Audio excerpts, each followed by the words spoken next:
في كل لمحة ونفس عدد ما وسعه علم الله.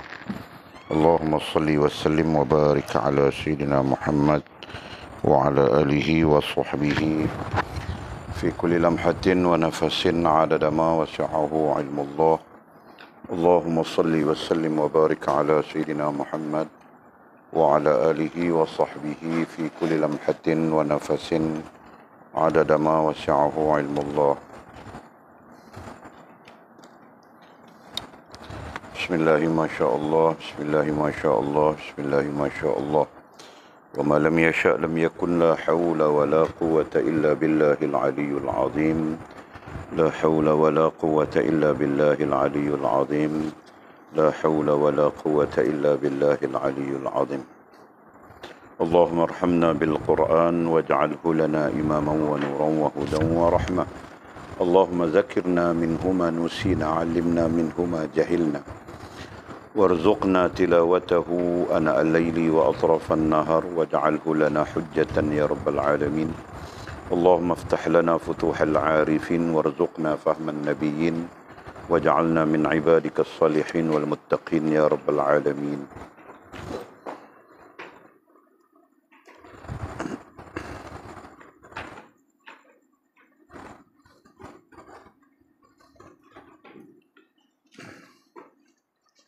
بسم الله الرحمن الرحيم. قال مصنف رحمه الله تعالى: نفعنا الله بعلومه وبكتابه في الدارين، اللهم آمين يا رب العالمين. وبعد، قال: jenis manusia yang keempat ialah mereka yang diajak ke dunia tidak nampak, diberi pakaian kemuliaan seperti dalam sabda Nabi, barang siapa yang belajar dan mengamalkan pelajarannya dan mengajar orang lain, maka dia akan diajak ke dunia gaib dan dipermuliakan. Orang dalam golongan ini mempunyai ilmu ketuhanan dan tanda-tanda Allah. Hati mereka menjadi gedung ilmu Allah yang amat berharga, dan orang itu akan diberi Allah rahsia-rahsia yang tidak diberinya kepada orang lain. Allah telah memilih mereka dan membawa mereka hampir kepadanya. Allah akan membimbing mereka dan membawa mereka ke sisinya. Hati mereka akan dilapangkan untuk menerima rahsia-rahsia ini dan ilmu-ilmu yang tinggi. Allah jadikan mereka itu pelaku dan lakuannya dan pengajak manusia kepada jalan Allah dan melarang membuat dosa dan maksiat. Jadilah mereka itu orang-orang Allah. Mereka mendapat bimbingan yang benar. Mereka boleh memberi pertolongan kepada orang-orang yang menuju jalan Allah. Mereka jadi orang-orang yang benar, dan mengesahkan kebenaran orang lain. Mereka ibarat timbalan nabi-nabi dan rasul-rasul Allah. Mereka sentiasa mendapat taufik dan hidayah dari Allah yang Maha Agung. Orang yang dalam golongan ini adalah pada peringkat terakhir atau puncak kemanusiaan dan tidak ada makam, yakni stesen di atas ini, kecuali kenabian. Oleh itu, hati-hatilah kamu supaya jangan memusuhi dan membantah orang-orang seperti ini. Dan dengarlah cakap atau nasihat mereka. Oleh itu, keselamatan terletak dalam apa yang dicakapkan oleh mereka dan dalam berdampingan dengan mereka. Dan kebinasaan serta kerosakan jika di luar dari dampingan mereka.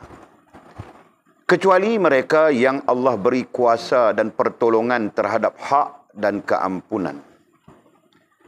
Jadi saya telah bahagikan manusia itu kepada 4 golongan.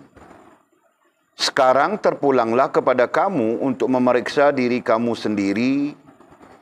Jika kamu mempunyai fikiran, dan selamatkanlah diri kamu jika kamu ingin keselamatan. Mudah-mudahan Allah membimbing kita menuju apa yang dikasihinya dan diredainya dalam dunia ini dan di akhirat kelak. Kemudian kata musannif syarahan yang ke-34. Nah, kemarin kita berakhir dengan apa kemarin?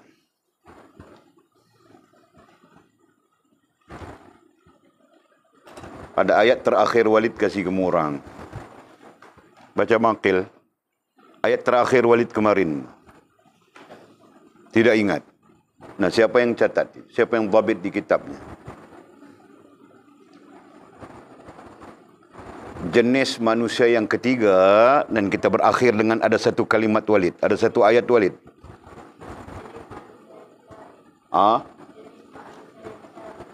Jenis manusia yang itu berakhir kemarin. Kau dhabitkah? Rantau. Nah, apa kau dhabit?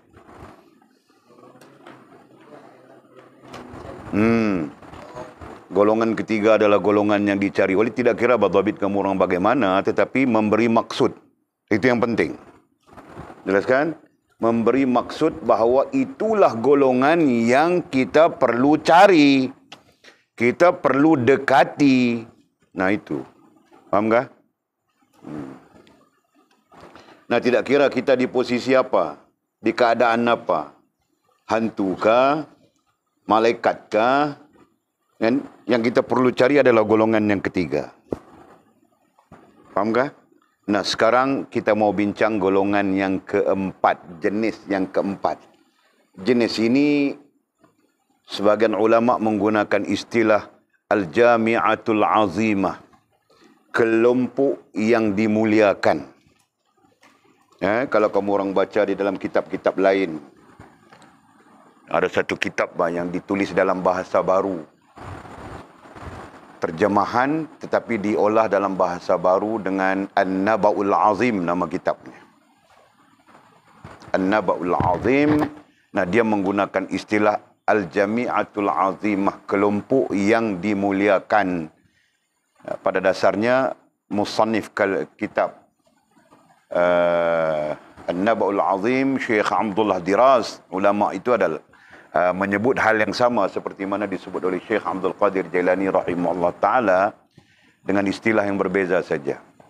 Okey? Nah, kelompok yang dimuliakan. Okey. Sekarang kita tengok terus ya.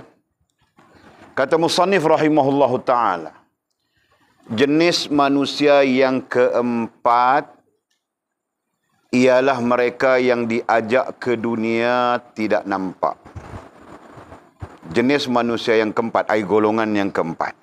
Nah, kita belajar daripada pandangannya, musannif kita, mursyid kita, Syekh Abdul Qadir Jailani. Dia membahagikan manusia itu kepada 4 golongan, 4 jenis. Jadi katanya, yang keempat itu mereka yang diajak ke dunia tidak nampak. Nah, apa maksudnya itu? Maksudnya mata mereka buta dengan dunia. Mata mereka buta dengan sesuatu yang tidak menghubungkan mereka dengan Allah Subhanahu wa ta'ala. Jadi tidak nampak itu, Walid guna istilah buta saja. Bukan buta matanya. Kan? Matanya nampak saja seperti biasa. Tetapi hatinya tidak ingin, tidak terkait, tidak cenderung kepada dunia. Nah, dunia itu kita terjemah sudah, jangan salah faham. Dunia itu adalah sesuatu yang tidak menghubungkan kita dengan Allah Subhanahu wa ta'ala. Nah, itu golongan yang keempat, sifat mereka. Kan? Hati mereka tidak cenderung bakau cerita apapun.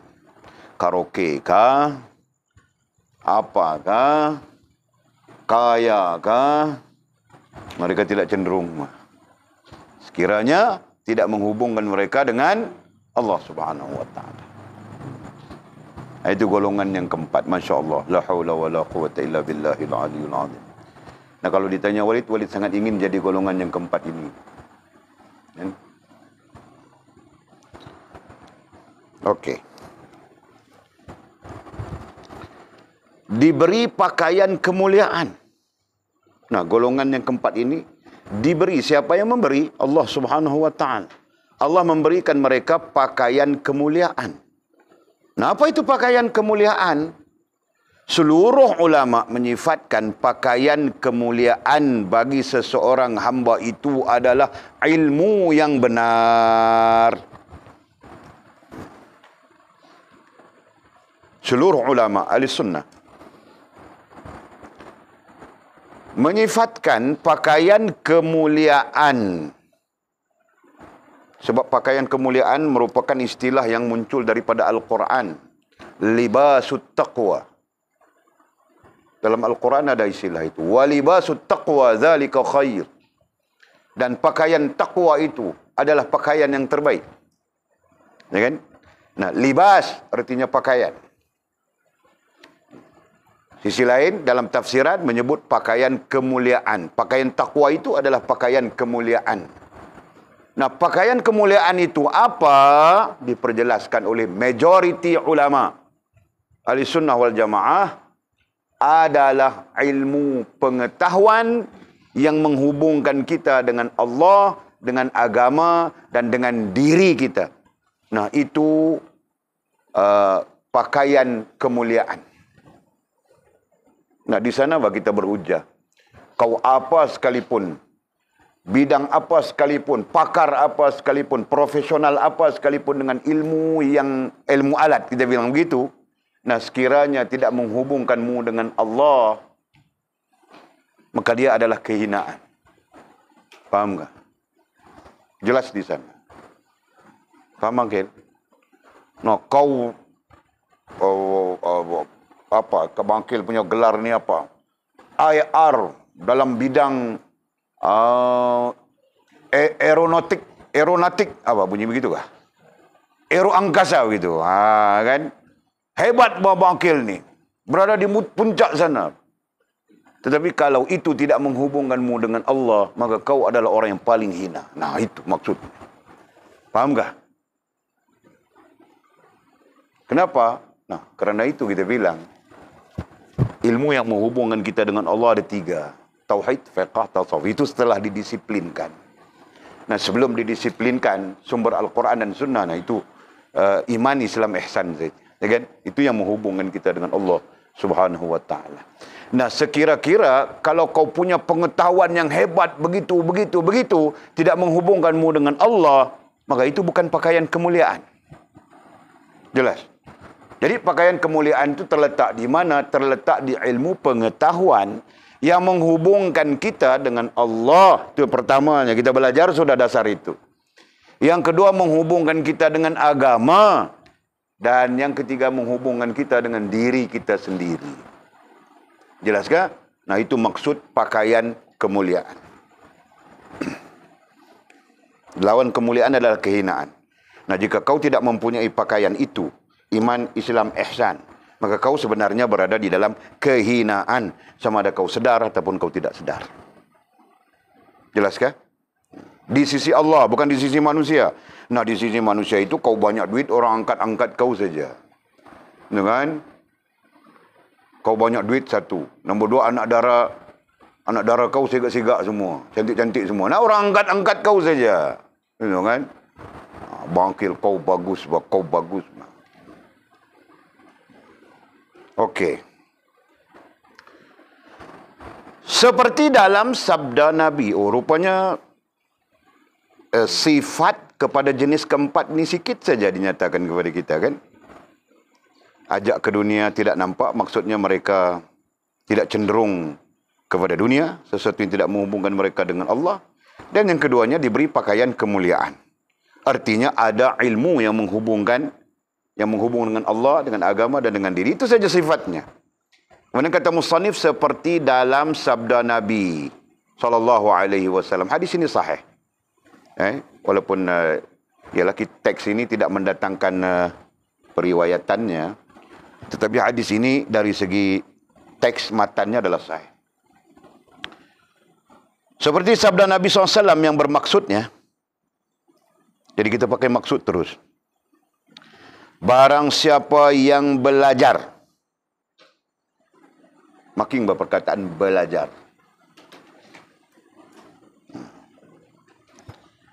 Dan mengamalkan pelajarannya. Mengamalkan pelajarannya. Jadi makin mengamalkan pelajarannya. Dan mengajar orang lain. Makin perkataan mengajar orang lain. Ada 3 di situ. Pertama belajar. Kedua mengamalkan pelajarannya. Dan ketiga mengajar orang lain. Nah, ada 3 di situ kan? Sama kah? Kamu orang betul kah sama? Okey. Maka dia akan diajak ke dunia gaib. Dia akan diajak ke dunia gaib. Apa maksud diajak ke dunia gaib? Maksudnya dia akan diberikan. Diberikan apa ya? Dianugerahkan pengetahuan lebih daripada pengetahuan orang biasa. Nah, itu maksudnya.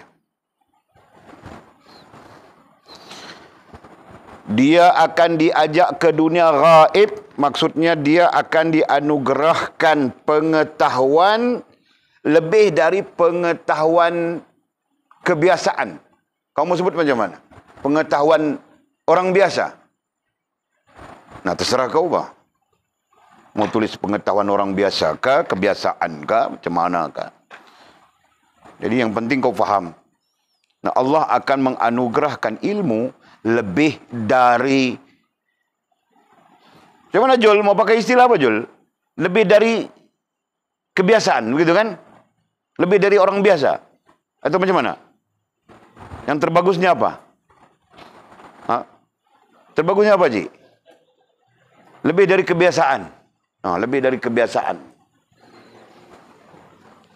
Anyong dorong naik lembu sudah? Naik sudah? Oh, tunggu lori.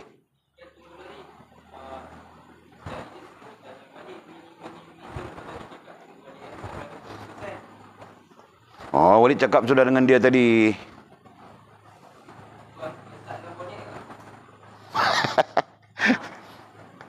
Lembu letak dalam bonet. Banyak penyamun tu jadi orang tu. Aduh, ya Allah. Nah, terserah dia orang. Itu lembu tu ada masalah. Jangan dia orang tidak tutup kita punya kandang sudah. Nanti lembu kita yang 200 ekor itu lari. Okey. Apa lagi? Maka dia akan diajak ke dunia gaib. Nah, apa dhabitmu, Lina?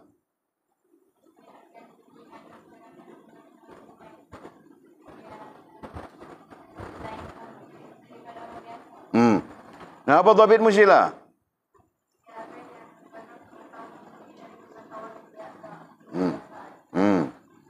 Kau, Sofia, apa dhabitmu?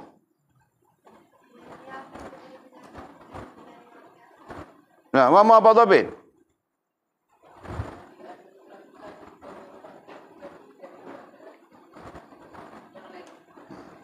Jadi berbeza-beza tu dhabitnya. Tapi tidak apa, janji paham kan? Nah, kau dhabit apa? Kau orang tahu dhabit apa kau?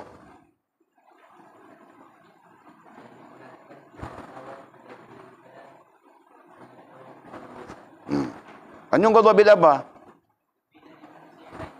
Okey, jadi berbeza-beza dhabit. Tidak apa itu, yang penting kamu orang paham.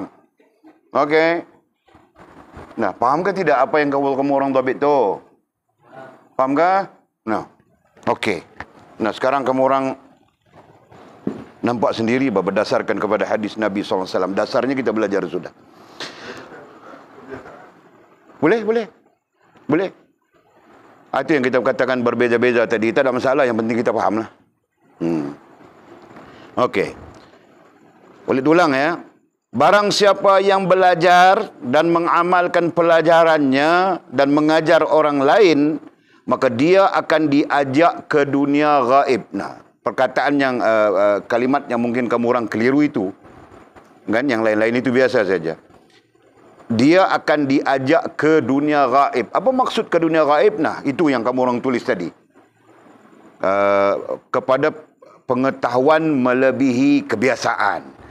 Pengetahuan melebihi... itu duk cari satu kalimat yang paling dominan. Apa kita nak letak? Melebihi pengetahuan biasa. Luar biasa. Ya, luar biasa. Melebihi pengetahuan biasa. Atau pengetahuan yang luar biasa saja boleh, kan? Pengetahuan yang gaib di situ adalah pengetahuan yang luar biasa.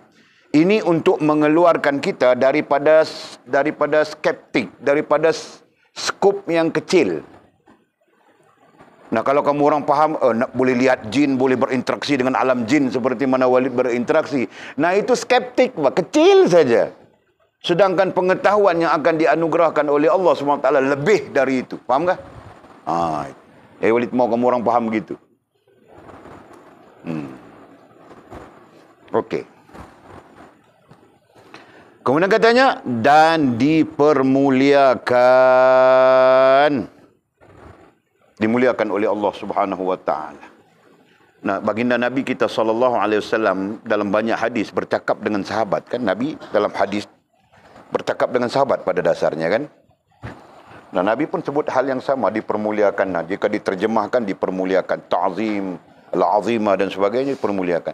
Sampai-sampai sahabat-sahabat baginda Nabi bertanya, nah, bagaimana Allah memuliakan?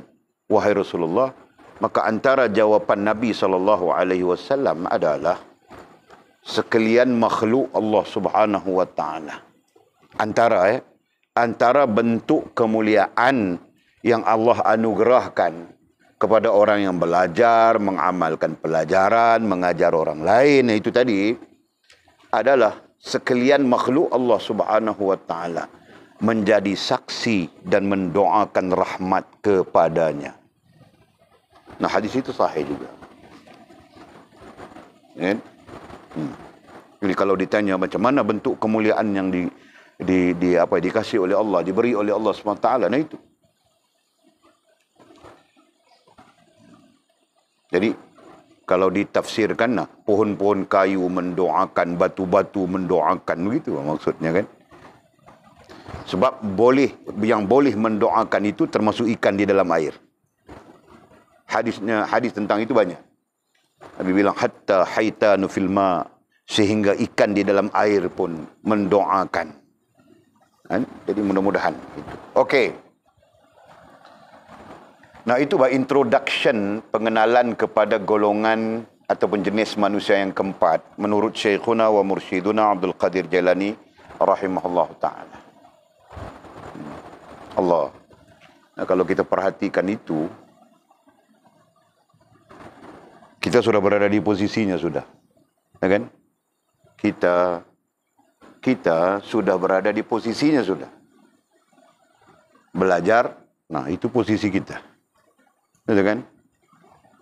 Mengamalkan pelajaran, nah itu posisi boleh jadi ya, boleh jadi tidak. Ya kan? Mengajar orang lain, belum tentu. Itu kemurang. Betulkah? Belajar, ya, kita sedang berada di posisinya. Mengamalkan pelajaran, nah itu belum tentu. Sebab masih lagi dengar nyanyi-nyanyi, Pak. Ya kan? Sedangkan kita belajar sesuatu yang tidak menghubungkan kita dengan Allah Subhanahu wa taala, itu adalah sia-sia. Nah, kalau sia-sia jangan. Nah, gitu kan? Jadi amalkan tidak. Nah, dengar juga bah, ada nyanyi-nyanyi, ada ketawa-ketawa mengekek-ngekek. Walid ini telinga Walid boleh dengar apa ya mau bilang ya, boleh dengar dimensi lain. Tahu tak? Berarti dimensi yang halus Walid dengar. Bayangkan dimensi kamu orang yang kasar. Boleh faham tak? Dimensi yang halus Walid dengar. Boleh dengar, insya-Allah dengan izin Allah Subhanahu wa taala. Jadi di pokok cempedak kita itu ada saja. Bila dia orang buat kenduri ke apa di pokok cempedak itu, ramai saja bunyinya. Cepedak tepi dom kamu orang itu. Tahu tak? Bunyi macam ada pasar malam ke apa ke. Riuh-riuh saja di situ. Jadi kalau yang dimensi itu kan, dimensi tidak nampak itu Walid boleh dengar. Nah bayangkan dimensi kamu orang yang kasar ini Walid dengar bah. Nyanyilah, itulah, ini. Mengumpat orang pun ada juga. Ada bah, aku tahu saja. Aku tidak mau sebut nama saja.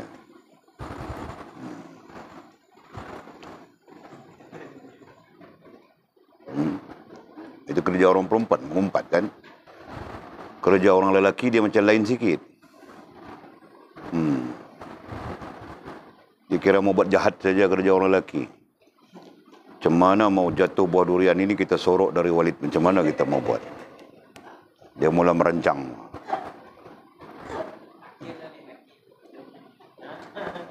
Makil sorok dalam mana? Lah almari.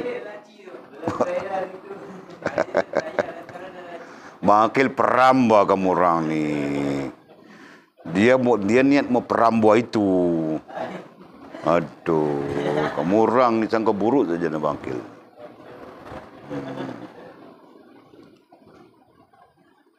Okey. Nah, perhatikan ya, barang siapa yang belajar. Nah, kita belajar, kita sedang belajar ini.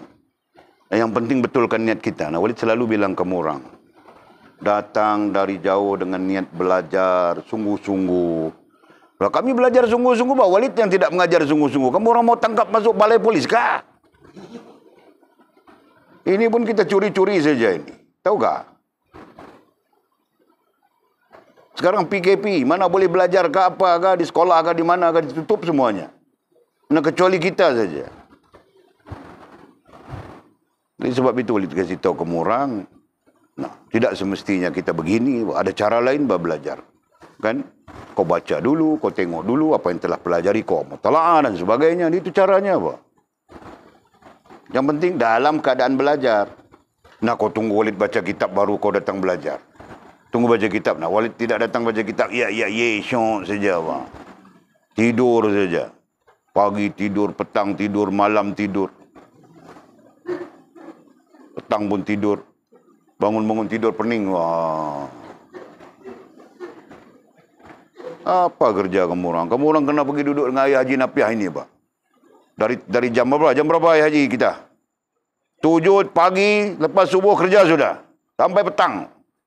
Main panas saja. Macam itu baru tahu. Kan? Okey. Nah, Walid mengajak kamu orang melihat jenis manusia yang keempat itu satu hal. Ya. Dan melihat kepada sabda Nabi SAW ini terus. Langsung. Baginda Nabi SAW menyebut sendiri dengan lidahnya. Dan hadis ini disepakati oleh para ulama dalam bab-bab ilmu. Nah, bukan saja bab-bab ilmu, mana-mana kitab. Termasuk kitab Tanbihul Ghafilin yang sedang kita baca nanti sampai bab ilmu. Nah, kita akan berjumpa dengan hadis ini. Fahamkah? Nabi SAW sendiri melafazkan orang yang belajar. Barang siapa isim nakira, tidak kira siapapun kau. Buta kah, pekak kah, capek kah. Macam mana pun keadaan kau yang belajar sifatnya. Ada syarat kan belajar kan? Boleh ajar sudah kan? Nah, apa syarat belajar? Sila. Makcik Daya, apa syarat belajar?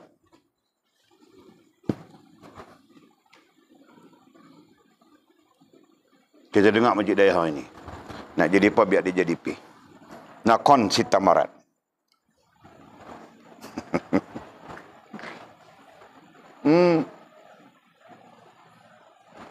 Apa syarat belajar?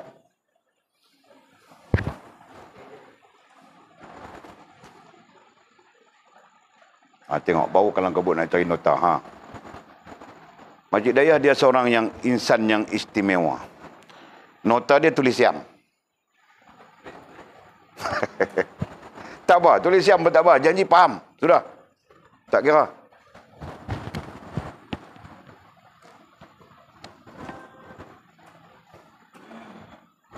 Nombor 1.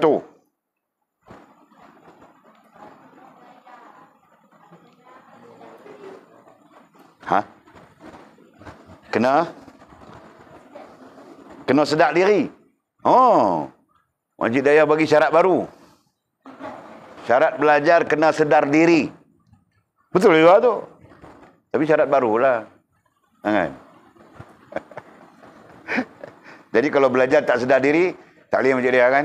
Betul. Belajar tapi tak sedar diri kata belajar. Itu duk jadi mufti tu. Masjid Daya ambil tang mana lah gamaknya. Lah ni Sofia tolong Masjid Daya. Apa syarat belajar Sofia?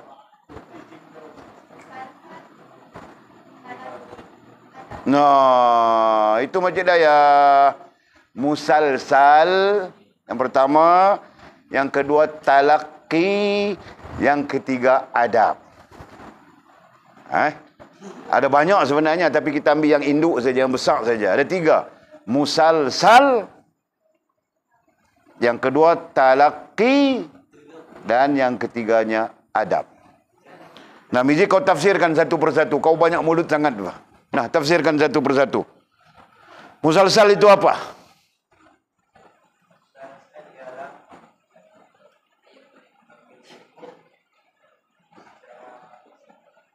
Mengambil ilmu secara musalsal. Musalsal yakni mengambil ilmu secara musalsal. Nah, terus.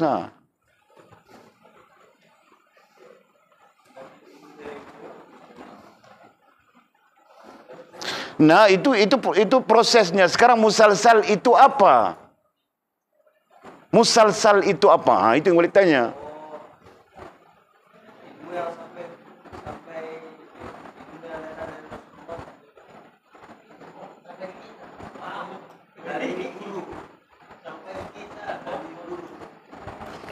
Nah, kau bilang begini, musalsal itu adalah silsilah. Silsilah itu adalah mata rantai yang sambung menyambung di antara seorang dengan seorang sehingga sampai kepada baginda Nabi SAW. Nah, itu caranya, Kau kalau kabut saja musalsal, iyalah. Nah, ulang ayat toilet itu tadi.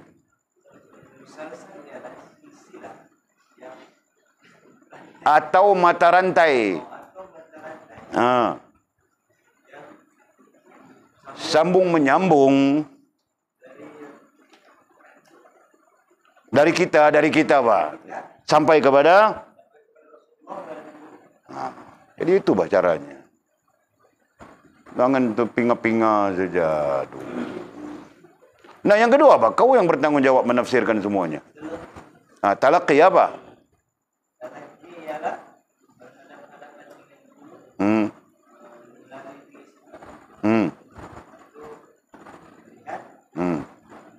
Bukan melihat dulu, Pak.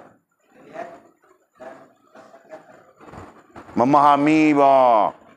Pandai-pandai saja. Yang kedua talaqi. Talaqi bilang Mizi berhadap-hadapan dengan guru. Yang sifatnya ada 3. Syaratnya ada 3 di situ.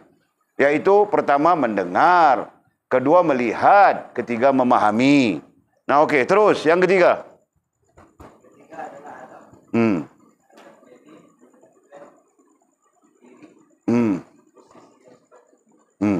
Yang ketiga adab.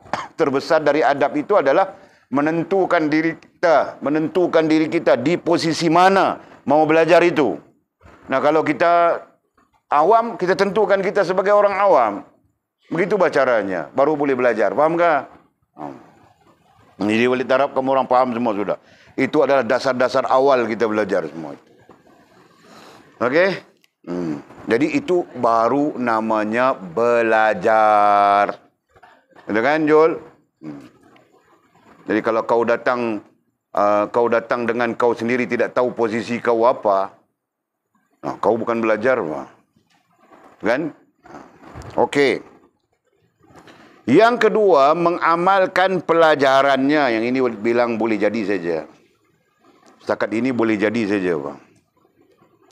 Bilang suruh selawat 100 kali sehari. Dia 1 tahun pun 100 kali pun belum tentu. Dengan bilang istighfar 100 kali sehari. Dia punya istighfar 3 hari sekali. Misalnya. Jadi bertentangan saja dengan apa ya, dengan ilmunya, dengan pelajarannya mungkin, kita katakan begitu kan. Nah. Dan yang ketiganya mengajar orang lain. Ada 3 hal di situ. Dan 3 hal di situ sekiranya berlaku kepada kita, maka dia akan diajak ke dunia gaib. Dia akan dianugerahkan pengetahuan luar biasa. Itu perkataannya jumpa sudah. Pengetahuan luar biasa. Jadi kalau pencerahannya melebihi dimensi, dimensi pun kamu orang tidak paham nanti kan, melebihi pengetahuan awam, begitu. Dan dipermuliakan.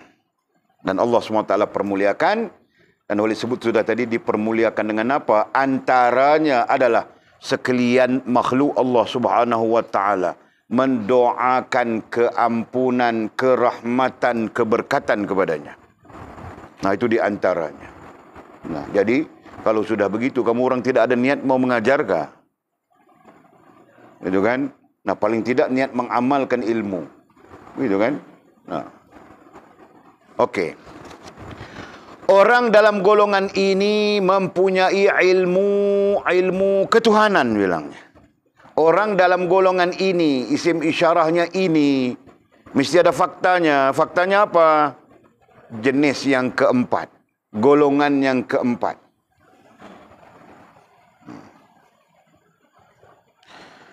Mempunyai ilmu ketuhanan. Nah, orang dalam golongan ini mesti ada ilmu ketuhanan. Nah, ilmu ketuhanan itu ilmu apa? Ilmu tauhid. Nah, ilmu tauhidnya benar dan dibenarkan. Ilmu tauhidnya sah dan disahkan. Nah, begitu. Faham tak? Nah, sebab itu Walid buat periksa kepada kamu orang, tujuannya untuk mengesahkan ilmu pengetahuan itu. Faham tak? Nah, nanti kamu orang faham Syiah kah? Nak faham Albani kah? Jadi itu perlu disahkan. Begitu lah. Okey. Dan tanda-tanda Allah bilangnya di situ. Orang dalam golongan ini mempunyai ilmu ketuhanan. Nah, berarti dia faham ilmu tauhid dan sebagainya secara benar. Dan tanda-tanda Allah. Apa maksud tanda-tanda Allah? Jadi, kalau Guru Walid kasih tahu tanda-tanda Allah di situ ialah ma'rifah. Tanda-tanda Allah ai ma'rifah. Nah, berarti dia adalah orang yang ma'rifah.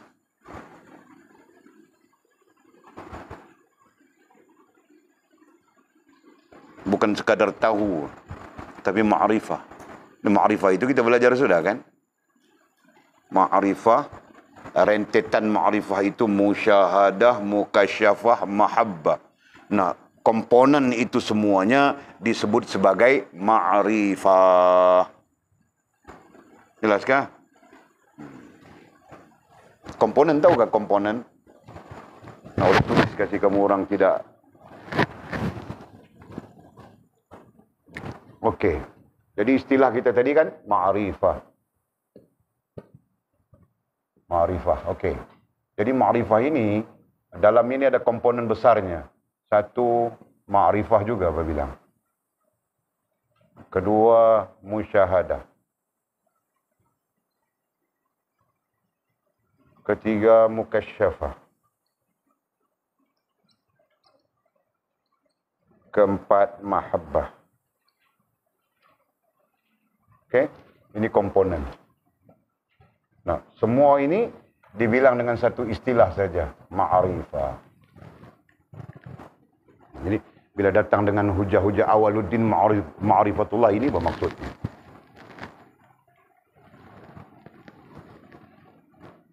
Nampakkah?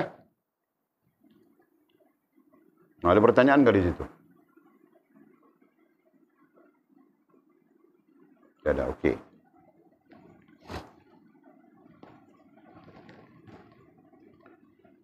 Hati mereka menjadi gedung ilmu yang amat berharga. Bukan akal mereka ya, hati mereka. Hati mereka. Nah, bila sebut hati, kita jauh sudah melangkah. Hati terkait dengan rasa dan perasaan, begitu kan? Nah, rasa dan hati, rasa dan perasaan mereka menjadi gedung ilmu Allah yang amat berharga.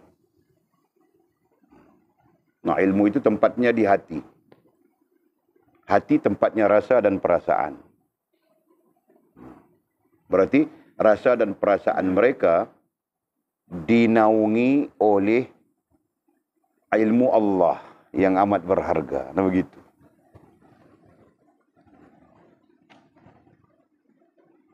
Dan orang itu akan diberi Allah, dan orang itu akan diberi Allah rahsia-rahsia yang tidak diberinya kepada orang lain. Nah, itu tafsiran kepada diajak ke dunia gaib tadi. Makin berkaitan ayat itu.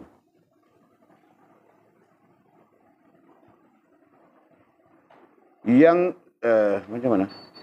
Dan orang itu akan diberi Allah rahsia-rahsia, rahsia-rahsia yang tidak diberinya kepada orang lain. Itu dimakinkan.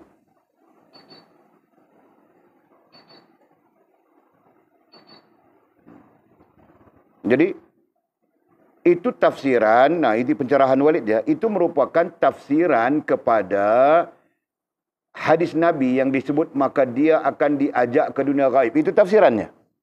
Nah, jelas sudah di situ. Paham enggak? Nah. Orang itu dan orang itu akan diberi Allah rahsia-rahsia yang tidak diberinya kepada orang lain. Orang lain itu orang awam kan? Nah, Allah memberinya rahsia-rahsia. Jadi sampai-sampai dia nampak saja begitu, nampak begini, nampak begitu, faham begini, yang tidak merosakkan hubungannya dengan Allah Subhanahu wa taala.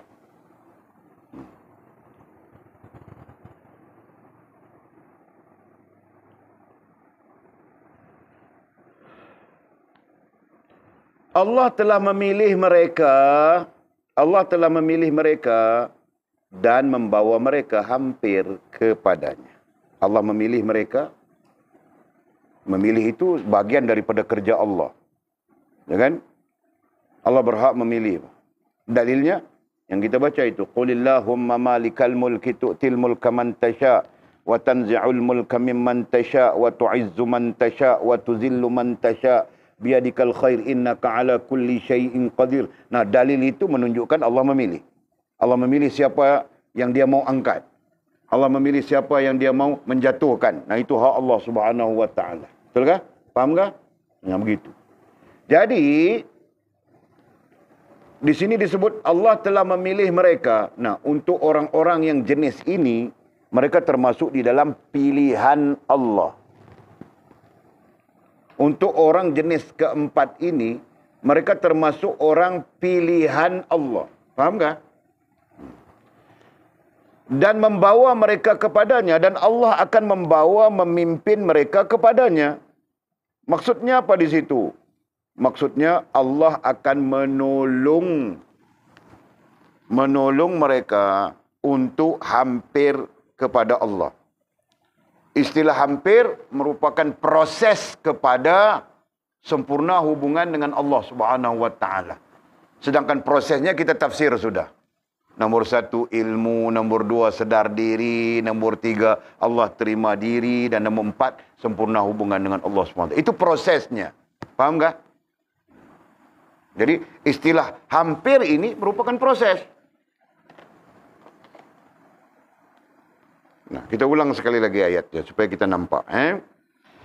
Allah telah memilih mereka dan membawa mereka hampir kepadanya. Nah, bagaimana cara Allah menghampirkan seseorang hamba kepadanya? Nah, empat proses yang kita sebutkan sudah. Allah hampirkan dia dengan ilmu. Belajar namanya. Dari ilmu itu menyebabkan sedar diri dia. Dari sedar diri itu menyebabkan dia berusaha untuk Allah menerima dirinya. Gitu kan? Nah, dari Allah menerima dirinya itu terus naik dia sampai sempurna hubungan dengan Allah Subhanahu wa taala. Nah, itu prosesnya. Dan hal ini berlaku kepada semua hamba. Sama ada dia mau sedar atau tidak mau sedar, mau tahu ataupun tidak tahu, tidak ambil tahu misalnya kan. Nah, kita orang yang ambil tahu, bah, sekurang-kurangnya sekarang. Nanti pulang terserah kamu orang, bah. Kamu orang boleh saja buang kitab di dalam tong. Tidak perlu, bah. Malam pergi karaoke, bah. Tengok wayang. Nah, itu terserah kamu orang. Kan? Walid mengajar saja. Mendidik saja. Masanya nanti kamu orang berada di lapangan. Nah, ketika itu kamu orang sendiri. Kalau ilmu ini boleh menjadi panduan, nah itu sesuatu yang bagus. Betul kan? Okey. Allah akan membimbing mereka. Nah, ini yang penting ini. Allah membimbing mereka. Nah, kita ini perlu bimbingan Allah. Kenapa? Karena kita sendiri tidak ada daya dan upaya. Nah, orang lain pun tidak ada daya dan upaya. Walid tidak punya daya dan upaya untuk menjadikan kamu orang alim. Tidak ada daya. Allah yang akan memberikan kamu orang jadi alim atau tiada. Faham kan? Walid boleh cakap saja. Sebagai bagian daripada ikhtiar Walid. Untuk mendidik, membentuk kamu orang menjadi alim. Nah, itu saja. Adapun hakikatnya Allah Subhanahu wa taala. Nah, di sana tertakluk kamu orang punya ikhtiar dengan Allah. Kalau kau punya hubungan yang baik dengan Allah, minta kepada Allah ilmu dan sebagainya, maka mudah-mudahan Allah menganugerahkannya. Nah, ketika itu kau akan jadi alim dengan izin Allah. Begitu kan? Nah, Walid tidak boleh. Walid larang macam mana pun mungkin kamu orang buat serupa juga, begitu kan? Larang begini kau buat begitu, larang begitu buat begini. Begitu kamu orang. Kadang-kadang Walid pun fikir mau larang macam mana orang-orang ni. Fikir juga, Pak. Tapi tidak apa. Mudah-mudahan jadi bagus, Pak. Jol, insyaAllah. Cuma Walid pesan satu, jangan hantar-hantar surat dekat orang lelaki, ya. Aku tahu bah siapa yang hantar surat. Ada yang hantar surat dekat Anjung. Ada yang hantar surat dekat... Aku tahu semuanya. Waduh. Mau aku sebut nama-nama orang? Anak-anakmu mah. Ini cerita lama tapi malam ini keluar saja saya keluarkan. Pandai mengantar surat kepada budak-budak lelaki. Wah. Nah, bukan terbaru ya, bukan terbaru boleh bilang ya. Suatu ketika dulu. Jadi surat-surat itu Walid simpan. Nanti mau pulang nanti baru Walid bukakan. Nah, sila ini suratmu pada siapa? Nafaz ini suratmu pada siapa? Nah, ini suratmu pada siapa? Tul, ini suratmu pada... Yang laki-laki pun ada juga, nanti Walid keluarkan. Ini surat kau kepada siapa Anjung? Ini surat kau kepada siapa Jol? Ini surat kau kepada siapa Mizi? Bang Akil pun ada surat juga, Pak.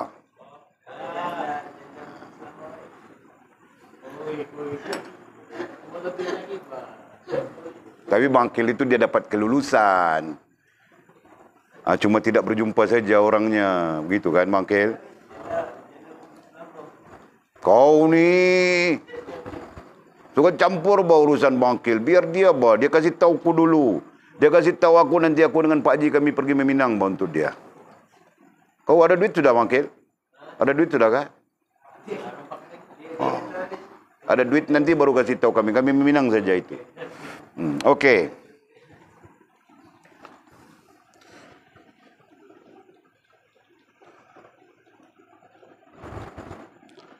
Hati mereka akan... Allah akan membimbing mereka. Allah subhanallah. Allah bimbing. Allah pimpin. Daripada belajar sampai kepada sedar diri. Daripada sedar diri, Allah pimpin kita sampai kepada Allah menerima diri kita. Allah pimpin dan bimbing kita sampai kita sempurna hubungan dengannya. Nah itu. Faham kah? Dan membawa mereka ke sisinya. Ini termasuk proses yang kita bilang tadi pada atas kan. Dan membawa mereka ke sisinya. Itu kita bilang tadi. Allah telah memilih mereka dan membawa mereka hampir kepadanya. Nah itu proses. Sampai kita ke sisinya. Sampai ke sisinya itu dibilang sempurna hubungan dengan Allah Subhanahu wa taala.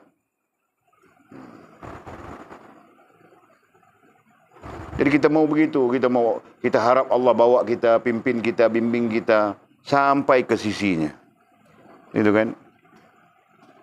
Takut kita, Allah pandang kita pun tidak, kita perasaan macam bagus saja. Perasaan macam bagus, perasaan macam baik saja. Nah, itu yang kita takut, kan? Mudah-mudahan Allah mengampunkan kita. Walid sebenarnya cuak saja, tengok kereta masuk, Walid perhati, takut.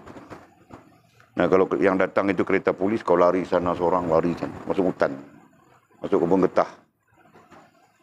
Kamu orang pakai macam ni tak nampak kan malam. Kelapa sawit.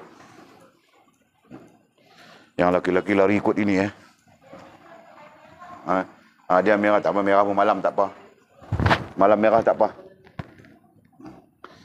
Okey. Sebab kemuncak, dengar berita hari ini, ambangan haid akan PKPD. Ambangan haid dengan Seri Bayu akan PKPD. Memang tak dengar lagi? Walid dengar petang ni. Disampaikan oleh polis pada Walid petang ni. Tak tahulah, dia kata ambangan haid dan Seri Bayu. Jadi polis yang beritahu tadi. Bukan polis, tak apa. Kalau polis nak suruh mereka lari, perempuan lari kot tu. Lelaki lari kot tu. Okey. Hati, lanjut perhatikan ya. Hati mereka akan dilapangkan. Hati mereka akan dilapangkan untuk menerima rahsia-rahsia ini. Allah, Masya Allah. Walid pun boleh cakap saja dengan kamu orang ambil pengetahuan saja. Fahamkah? Kamu orang belum melaluinya. Nanti kamu orang laluinya, baru kamu orang tahu. Fahamkah? Hati mereka akan dilapangkan, ai ditenangkan.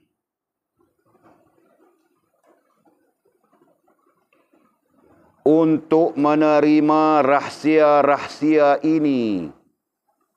Untuk menerima rahsia-rahsia ini. Apa rahsia ini? Yang kita bilang tadi. Banyak rahsia Allah SWT. Sampai kita pun bilang dalam struktur rohaniah kita apa? Sir alami. Nah itu kan. Sir alami dan sir nafsi. Nah semua itu ada rahsia.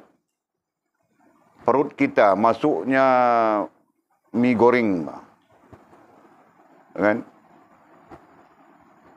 Kemudian keluarnya lain, hempas saja. Kalau masuk mie, keluar mie. Masuk nasi, keluar nasi. Nah, itu mau mati sudah. Kan? Nah, masuknya mie, masuknya sayur, masuknya ikan, semua. Kemudian ada yang jadi zat, vitamin begitu begini untuk matamu, untuk macam-macam seluruh tubuh kita.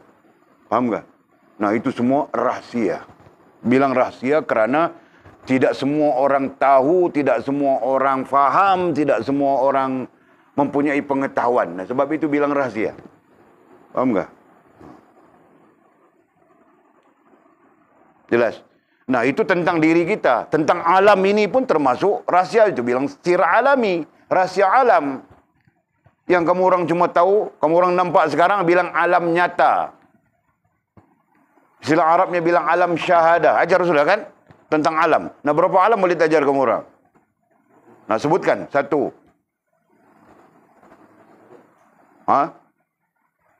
Sebut bah. Kau takut-takut mau sebut, kenapa? Alam malakut. Nah, lagi. Alam jabarut lagi. Lahut lagi. Nasut lagi. Misal lagi. Imtisal. Nah, sekurang-kurangnya 6 alam boleh cerita kamu orang sudah.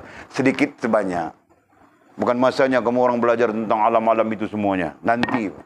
Sampai masanya. Ya kan? Nah, sekurang-kurangnya kita dapat paham di sana ada banyak lagi alam-alam. Kan?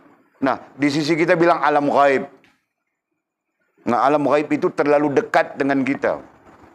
Terlalu jauh dengan malakut, terlalu jauh dengan jabarut, terlalu jauh dengan lahut, nasut, terlalu jauh dengan misal, imtizal. Nah, terlalu dekat. Alam gaib itu terlalu dekat dengan alam nyata. Nah, yang itu pun kita belum selesai, Pak. Belum tahu habis. Kan? Nah, apalagi malakut. Apalagi jabarut. Kan? Hantu yang kamu orang tidak pernah tengok pun kamu orang takut saja. Itu alam gaib kan? Alam gaib bah. Bukan pernah tengok, kan pernah tengok hantu kan, Jung? Kau tengok di mana? Di TV? Ha? Di sini pun pernah. Yang kau tengok itu bukan hantu, anakku. Yang kau tengok itu jin-jin. Macam kita saja bah dia. Kan? Begitu saja. Nah, yang namanya hantu itu bukan jin. Yang nama hantu itu yang mata tersembul keluar tu. Walid pernah tengok itu. Dia terjun di atas kereta Walid. Tengah berjalan. Nampak mukanya di depan cermin, bah. Matanya terkeluar berjuntai saja. Berdarah saja mukanya. Itu hantu. Bila orang bilang begitu kan. Nah, pada dasarnya hantu itu adalah roh-roh jahat. Tidak perlu kamu orang bincang tentang itu. Faham tak? Nah, adapun yang bangsa spesifik, nah itu jin. Bilang jin saja. Faham tak? Okey. Dia nak tanya dah. Apa dia? Hidayah.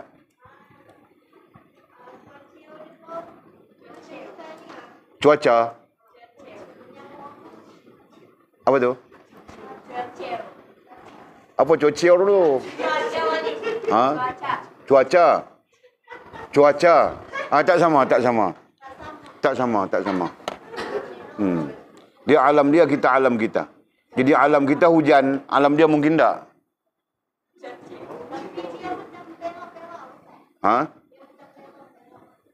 Pihak-pihak. Perak tu tentang apa? Merah. Oh, dia alam dia lah. Jadi alam kita penuh dengan kehijauan. Alam dia penuh dengan kemerah-merahan. Macam kita ni kalau macam kita ni musim kemarau lah. Alam kita penuh dengan kehijauan. Tapi musim kemarau penuh dengan keperang-perangan, kekuningan gitu kan. Nah, alam dia macam tu. Perbezaannya. Alam kita burung tak cantik, burung kukung, burung ni je. Alam dia burung merak banyak. Tu di Padang tu burung merak banyak. Penuh dengan burung merak. Begitu. Faham kah?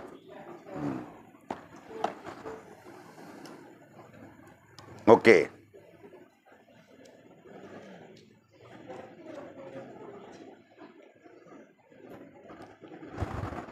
Jadi jangan belajar lagi tentang hantu, okey?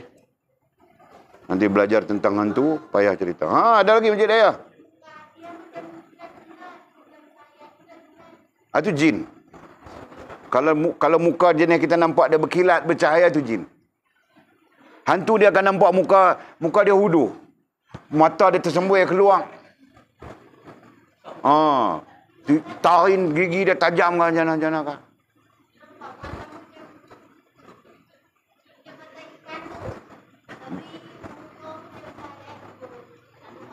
Huduh dah. Kalau tak huduh dia jin.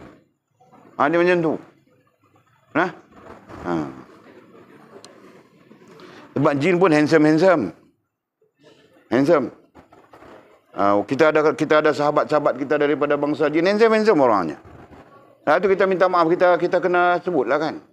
Sampai-sampai kalau dia nyata kepada kita pun akan jatuh hati kat dia. Sama juga dengan wanita-wanita dia daripada bangsa jin. Yang comel, yang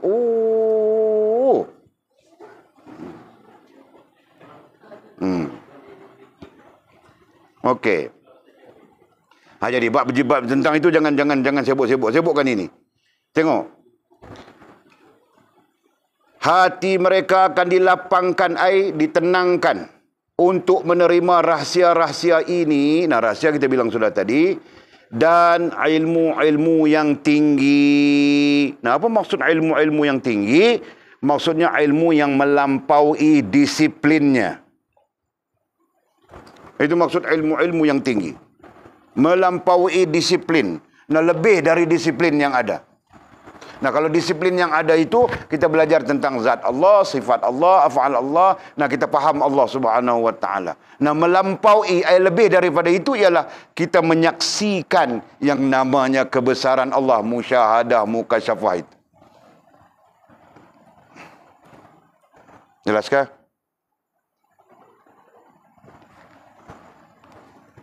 Okey.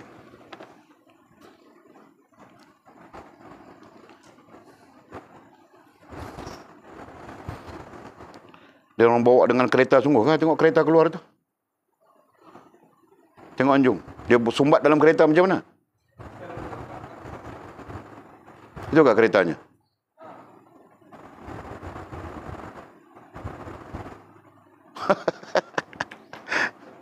Bukan? Hah? Tinggal atas lagi? Oh. Kena tengok juga, takut dia orang bawa lari yang kita punya. Nanti tengok-tengok Kudus dengan Yunus dah tak ada. Nangis kau. Itu yang membuat kau kahwin tu. Okey. Jadi jelas sudah tadi kan? Dan ilmu-ilmu yang tinggi. Apa dhabitmu? Apa dhabitmu, Atul?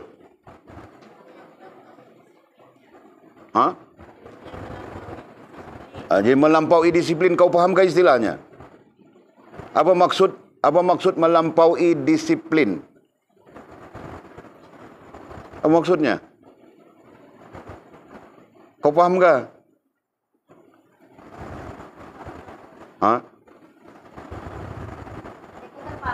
Yalah, faham ceritalah apa. Macam mana?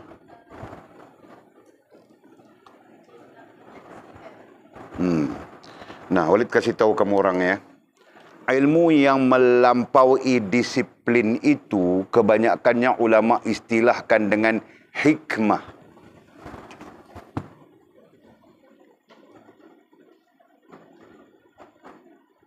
Wa yu'allimukumul kitaba wal hikmah. Nah, kitab itu disiplin. Hikmah itu luar dari disiplinnya. Faham tak? Kurang faham. Maksudnya tidak diajar, bang. Tidak ada orang yang boleh mengajar. Yang terdisiplin itu, maka orang boleh mengajarmu. Tapi yang tinggi tadi, tidak boleh, tidak ada orang yang mengajar.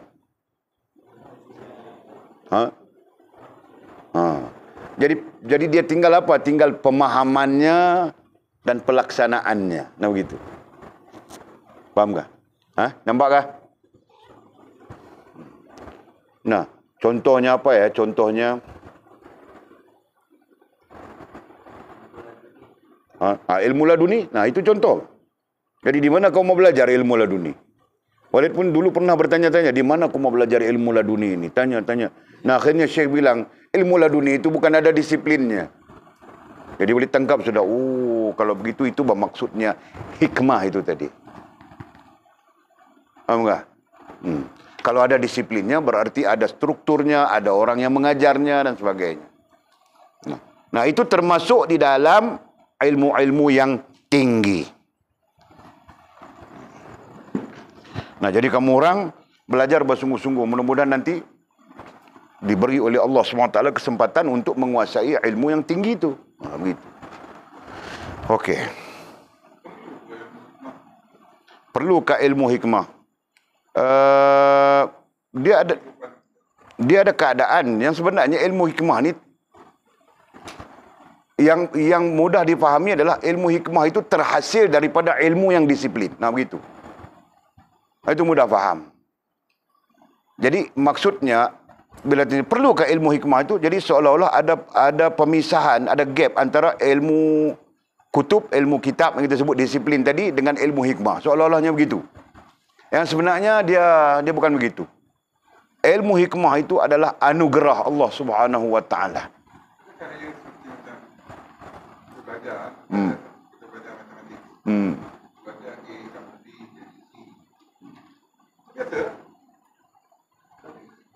kalau kita pemahaman ni tercampur pula dengan fizik. Maknanya macam mana air jadi tertibik, maknanya air panas dipanaskan, dia naik jadi uap. Ada kira-kira dia. Math juga. Jadi bila kita campur satu dan pemahaman ni jadi benda lain. Ada kata hikmah. Yes. Cuma tahap lah. Kan? Jadi kalau dah kita berbincang sampai ke situ, berarti ini tahap hikmah kepada alat. Tahap hikmah kepada ilmu alat. Ini hikmah kepada ilmu dasar. Dan ini hikmah kepada ilmu sumber. Macam tu. Jadi hikmah kepada ilmu sumber tu, Bismillahirrahmanirrahim. Jalan dia atas yang. Tu hikmah kepada ilmu sumber. Contohlah, kita sebut sebagai contoh lah. Fakashafna an qarita fabasarukal yawma hadid. Dia besi itu dia ramai tu ya, kecai, kan? Ini adalah hikmah daripada sumber. Kita sebut begitu, kan? Jadi dalam susunan kita ada hikmah daripada sumber, ada hikmah daripada dasar, dan ada hikmah daripada alat. Jadi yang Haji sebut tadi itu, math campur fizik, campur dia jadi begini. Kita pun dapat pengetahuan begini. Nah, itu semua hikmah daripada alat. Jadi kita faham ikut struktur dia. Macam vaksin. Kan? Jadi ada lah. Jelas ya? Okey.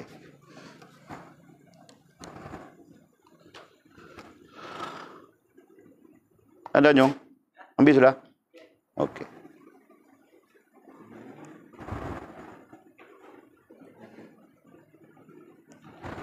Allah jadikan, ini bahagian-bahagian penting yang perlu difahami ya, kasi elok perhati ya. Allah jadikan mereka itu pelaku. Allah jadikan mereka itu siapa? Jenis ketiga ini. Itu adalah isim isyarah. Nah, sangat penting untuk fahami kaedah ayat itu. Allah jadikan mereka itu jenis orang keempat ini. Pelaku dan lakuannya. Pelaku berarti pelaksana. Pelaku pelaksana. Lakuannya perbuatannya ataupun af'alnya dalam istilah tauhid. Allah jadikan manusia-manusia yang jenis keempat ni sebagai pelaksana kepada apa yang Allah mau buat. Nah, begitu bahasa mudahnya. Allah mau seseorang jadi baik, maka Allah kasih pelaku itu mengajak kita kepada baik. Nah, kita pun ikut pelaku itu, kan? Begitu contohnya. Allah mau kasih kita syurga, maka Allah jadikan pelaku yang mengajak kita kepada syurga. Kan? Dia tidak ajak kita karaoke, dia tidak ajak kita lara. Dia tidak ajak kita kepada sesuatu yang menyebabkan kita bermaksiat kepada Allah, begitu kan? Nah, Allah akan mengantar kepada kita pelaku, istilahnya pelaku, yang akan membawa kita kepada kebaikan kerana Allah menghendaki kita kepada baik. Faham ke begitu? Nah, sama macam kita saja. Sebab itu kita perlu sedar, Allah boleh saja campak kita di mana-mana, tapi Allah SWT campak kita di pondok kita yang kecil ini, kan? Yang miskin ini. Miskin, tapi kamu orang makan hari-hari biasa, bagus saja. Allah campak kamu orang kepada seorang guru yang sangat kerdil. Bebel saja banyak. Kan? Nah, Allah boleh saja campak kamu orang pergi ke mana? Hantar pergi Filipina kah? Hantar pergi Thailand, hak nyai ke sana kah? Boleh, kan? Bangkil datang sini, dari sini dia lari, naik bas pergi ke hak nyai. Dia jadi bonza di hak nyai. Kan? Nah, Allah tidak lakukan begitu. Allah lakukan bangkit tetap di sini, mau lari sudah dia, tapi tidak boleh lari, Mau lari sudah kah?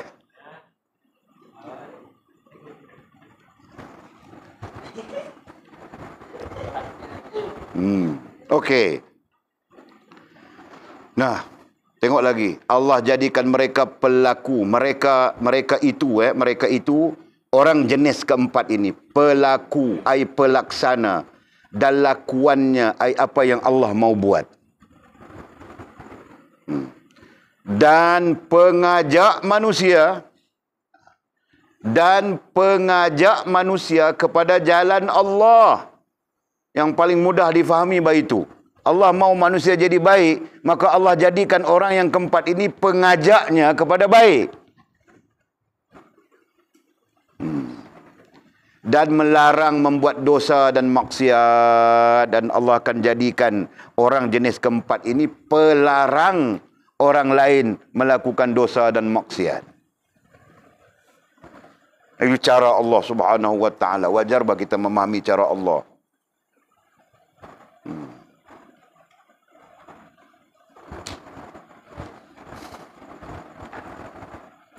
Allahu Akbar, ya Allah. Mudah-mudahan kita termasuk dalam golongan ini. Kan? Faham tak? Jadilah mereka itu, ini ayat penting yang kamu orang perlu tanggap. Nanti ke depan kita bincang tentang ini banyak. Okey? Jadilah mereka itu siapa? Isim syarah lagi. Orang jenis keempat ini. Orang Allah. Orang-orang Allah. Nah, Walid ajar sudah kamu. Orang-orang Allah itu. Apa istilahnya? Ahlillah.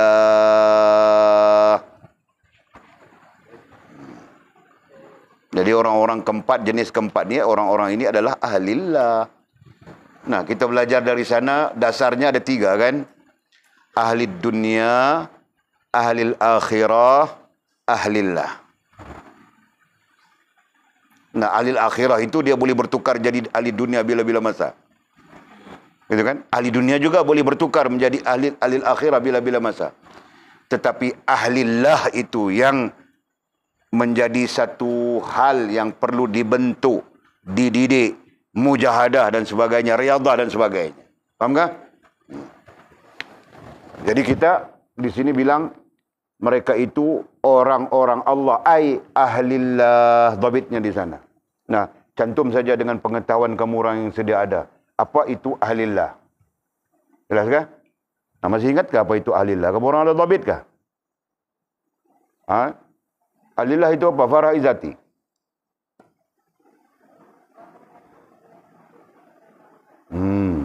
Nah, sekurang-kurangnya jelas pada situ kan. Kalau begitu ahlil akhirah itu apa?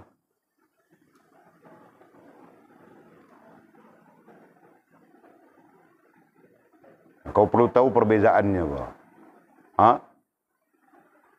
Nah, jadi senang saja kau sebut. Ahlillah itu adalah orang-orang yang tujuan hidupnya adalah karena Allah Subhanahu wa taala. Ya betul, Pak. Angkat 2 jari lagi. Nah, sekarang kau lihat perbezaan orang-orang ahlil akhirah. Apa perbezaannya dengan ahlillah?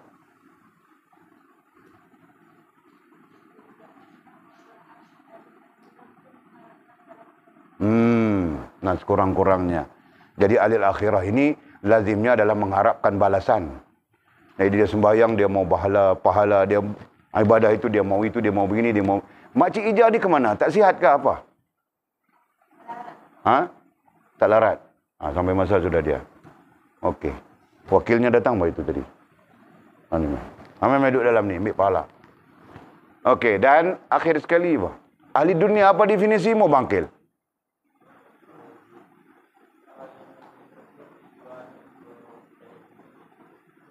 Terlalu ringkas kau punya definisi. Jangan sampai kau seorang saja paham, Bangkil. Jadi definisimu perlu orang lain boleh faham. Nah, kasih definisi yang orang lain boleh faham. Nah, apa? Ahli dunia.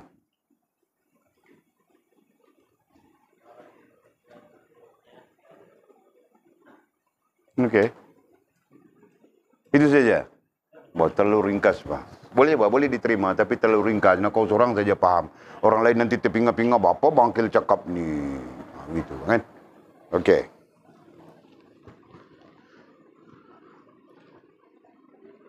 Jadilah mereka itu golongan jenis yang keempat ni orang-orang Allah, ahlillah. Mereka mendapat bimbingan yang benar. Nah, itu yang perlu diperhatikan itu.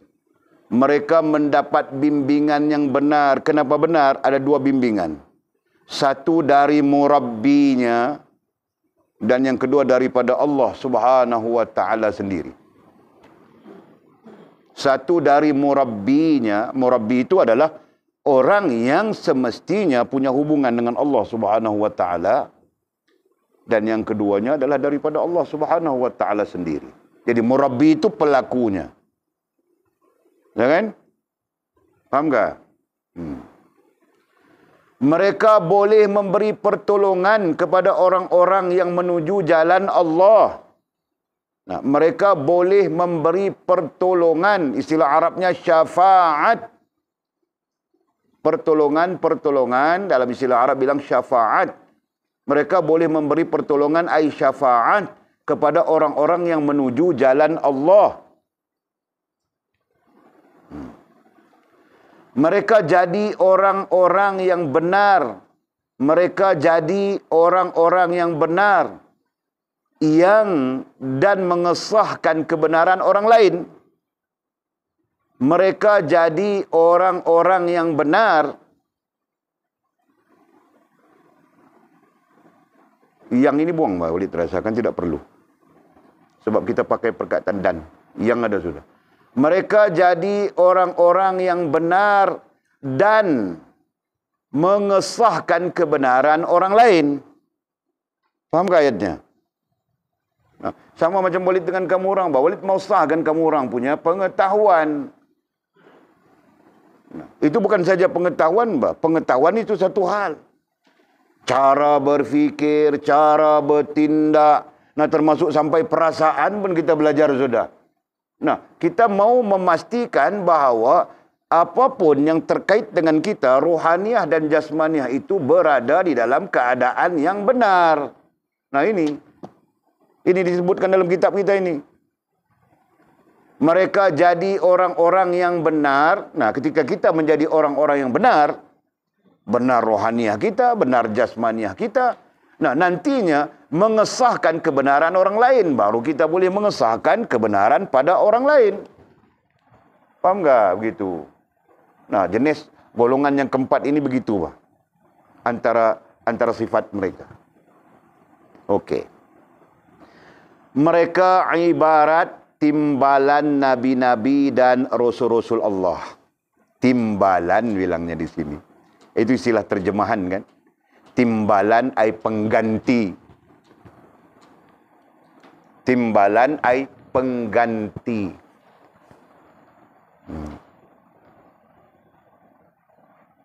Mereka ibarat ibrah. Contoh kan. Timbalan ai pengganti nabi-nabi dan rasul-rasul Allah. Nah, keluar sudah apa yang boleh kita belajar kemarin dulu kah kita belajar.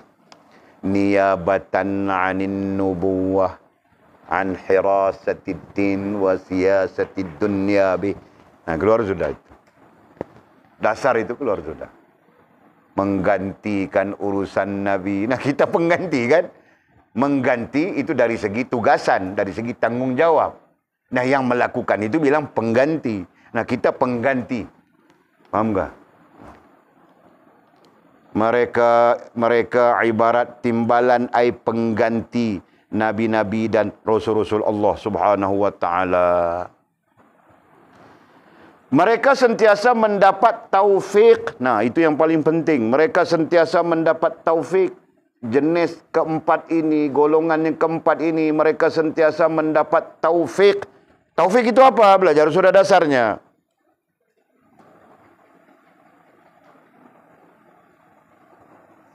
Taufik apa, Mizi? Hah? Kau kalau mau cakap, kau takut salah, itu kau perlahan saja. Hah? Apa? Oh, anjakan paradigma. Mizi bilang, taufik itu adalah anjakan paradigma. Faham ke apa? Hah? Tidak paham. Nah, kalau tidak paham, taufik itu apa? Penggerak akal. Jadi misi dia, bahasa dia tinggi, Pak. Kan? Anjakan paradigma bilang. Okey.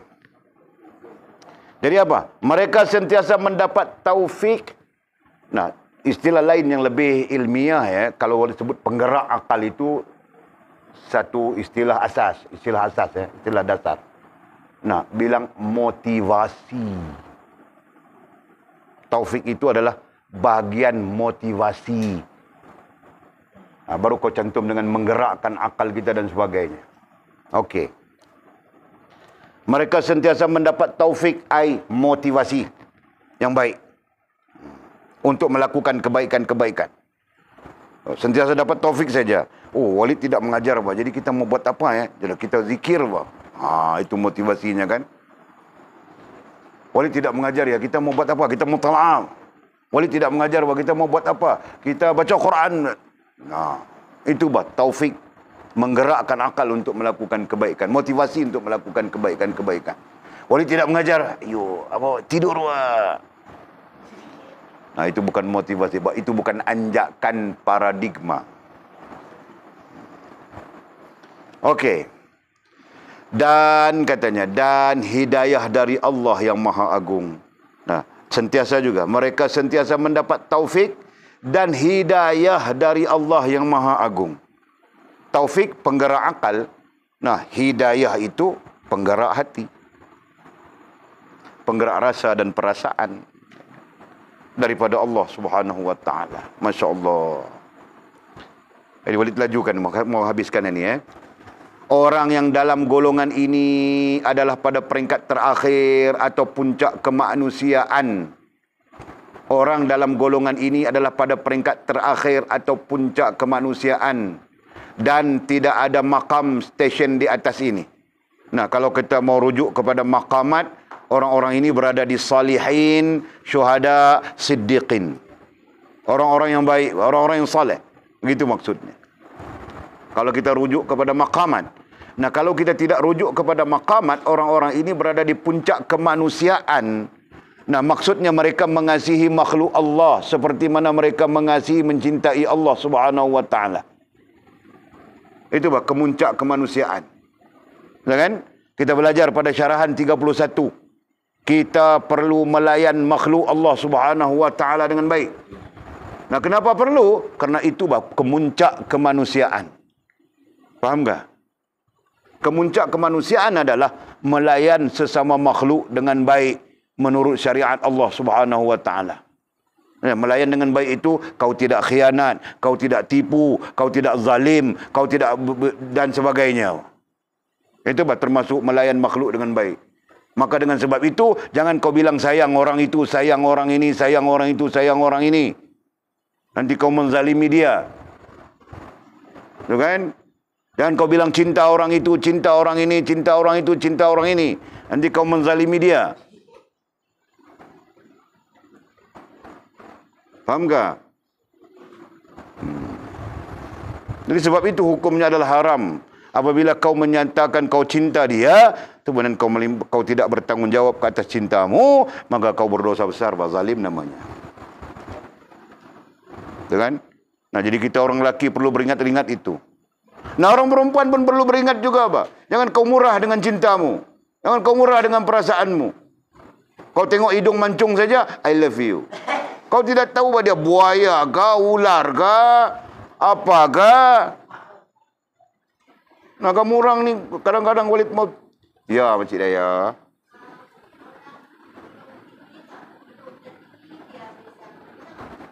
Hidung tinggi ni maksudnya handsome lah. Jadi tengok handsome sikit, dandan I love you. Jadi di sinilah masalah. Sebab yang hidung tinggi itu nama Bashir Ahmad. Yang hidung tinggi itu nama Salim. Tu. Tak tinggi macam hutan. Hidung handsome pun tak ada, apa pun tak ada. Betul lah. Buat sedih, Pak. Okey. kecuali kenabian katanya. Jadi yang paling atas adalah, kita bilang 3 itu kan, kemuncaknya adalah siddiqin, dan paling atas lagi adalah kenabian. Nah, jadi orang-orang golongan yang keempat ini tidak melepasi kenabian. Kan? Nah, dia berada di bawah kenabian. Bawah kenabian itu ada 3. Syuhada, siddiqin, syuhada dan salihin. Nah itu. Okey. Oleh itu hati-hatilah kamu. Nah ini peringatan. Tanbih bilang. Kalau dalam kitab Arab bilang tanbih. Ini satu peringatan. Oleh itu hati-hatilah kamu. Ay berhati-hati, berjaga-jaga. Supaya jangan memusuhi.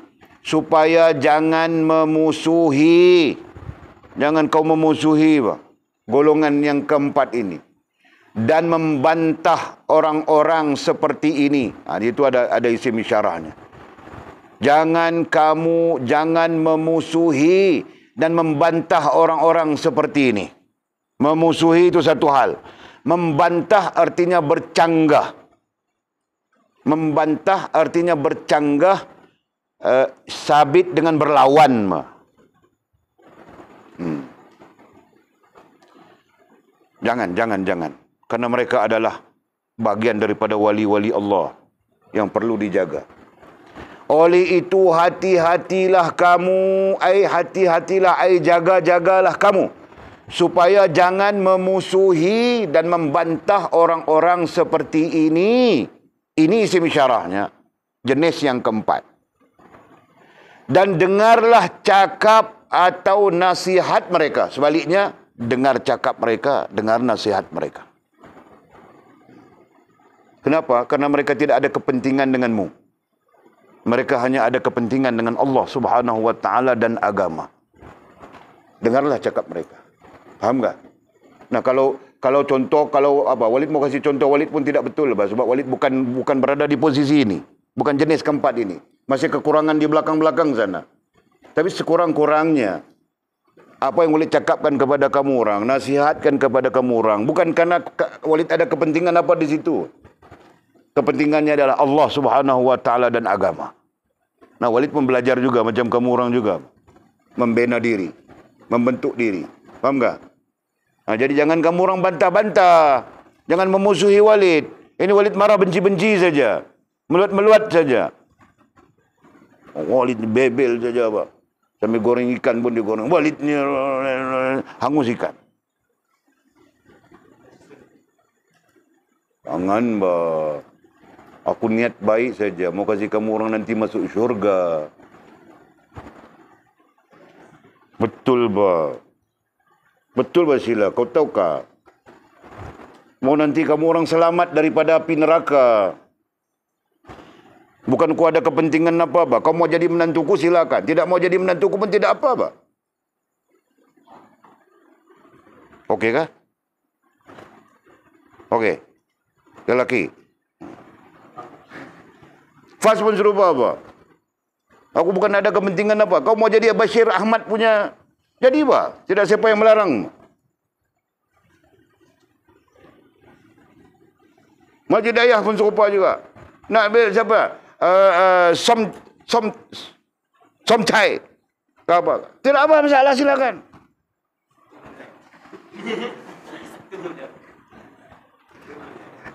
Okey. Allah, ya Allah. Jadi saya Walid cakap-cakap itu supaya kamu orang faham. Faham.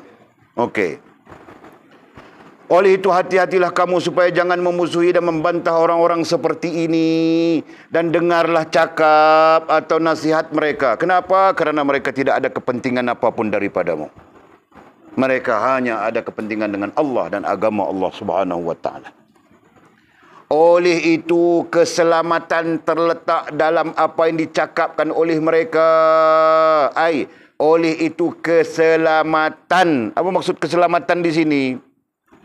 Keselamatan di sini maksudnya selamatnya dirimu daripada kerosakan hubungan dengan Allah Subhanahu wa taala. Itu maksudnya. Keselamatan selamat dari perkara-perkara yang merosakkan hubunganmu dengan Allah Subhanahu wa taala. Itu maksudnya, jelas ya? Terletak dalam apa yang dicakapkan oleh mereka. Nah, kalau mereka bilang jangan buat begini, nanti rusak agamamu, nanti rusak hubunganmu dengan Allah, maka jangan. Nah, contoh Syekh Mursyid kita ini bercakap dengan kita melalui kitabnya. Nah, ambil beriktibar. Karena mereka adalah golongan-golongan arif. Mereka bukan saja ulama, bahkan mereka arif, orang yang berpengalaman langsung. Nah, kita ambil apa yang mereka cakapkan, apa yang mereka pesankan, apa yang mereka nasihatkan. Nah, kita ambil. Jadi itu maksudnya. Oleh itu keselamatan terletak dalam apa yang dicakapkan oleh mereka. Dan dalam berdampingan dengan mereka. Berdampingan, nah boleh saja kita pakai perkataan sohbah. Berdampingan ay sohbah.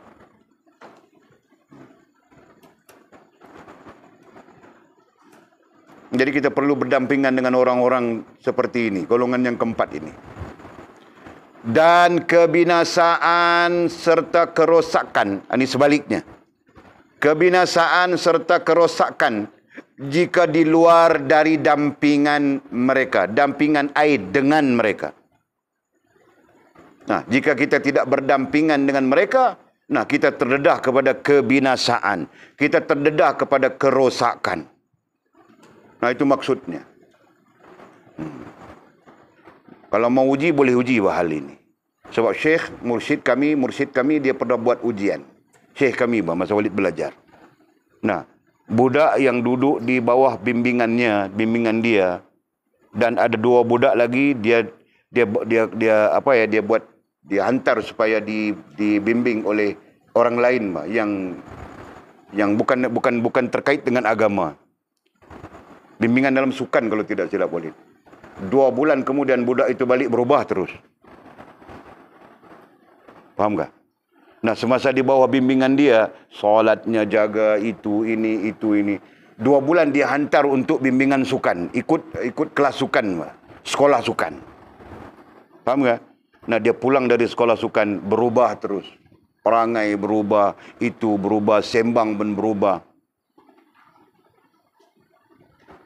Jadi sama saja, kalau Walid test buat ujian kamu orang yang duduk di dalam ini dengan yang duduk di luar, kasih duduk di luar. Jangan di luar, pondok laki-laki sudah, tidak sama dengan yang ada di pondok perempuan ini. Kenapa? Yang perempuan ini dekat dengan Walid. Yang jauh dengan Walid hantu saja. Walid tahu semua. Siang jadi hantu air. Malam jadi hantu apa. Jadi berubah-ubah hantunya. Kan? Jadi Walid tahu semua. Nah, Walid tunggu saja, tengok saja. Okey, sampai satu masa, pup, balik bawa keluar, begitu. Terhantu, baru tahu Walid mah. Padahal Walid tahu saja gerakan apapun, pergerakan apapun kamu orang.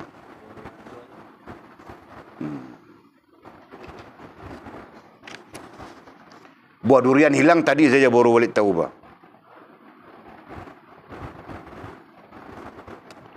Okey, tidak apa. Dan kebinasaan serta kerosakan jika di luar dari dampingan mereka. Nah, jika kau tidak berdamping dengan mereka, kau terdedah kepada kebinasaan hubunganmu, kerosakan hubunganmu dengan Allah, dengan agama dan dengan dirimu sendiri. Masya Allah, la haula wa la quwwata illa billah. Kecuali mereka yang Allah beri kuasa dan pertolongan terhadap hak dan keampunan. Nah, kecuali orang-orang yang memang Allah kasih mereka kasih mereka, bilang di sini kuasa. Kuasa di sini adalah keupayaan. Kan? Kecuali mereka yang Allah beri keupayaan. Nah, contoh macam Abang Arif kita daripada Sungai Petani datang sini, Nah, Allah kasih dia keupayaan untuk datang sini. Nah, kalau dia pun tidak ada keupayaan datang sini, mungkin dia pun lingkup di Sungai Petani saja. Malam-malam nganga kedai kopi. Tapi sekarang tidak boleh kedai kopi, Bang Arif, kan? Nah, mungkin dia nganga Taman Jubli.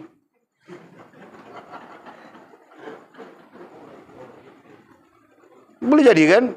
Nah, Allah SWT bagi dia keupayaan, dari sana datang sini. Jauh, dari Sungai Petani mau datang sini. Abang Lokman pun serupa juga. Allah kasih keupayaan datang dari sana ke sini. Nah, itu keupayaan.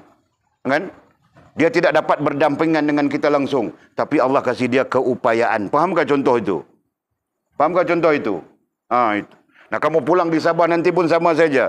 Kan kau duduk di satu tempat, tidak ada majlis ilmu dan sebagainya di situ. Allah kasih kau keupayaan keluar pergi masjid sana sebab masjid sana ada majlis ilmu. Keluar pergi ke sana sebab di sana ada majlis ilmu. Faham tak?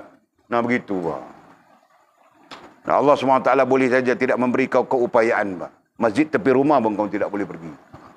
Kan? Ada majlis ilmu di sana, kau tidak ada keupayaan untuk datang. Boleh saja.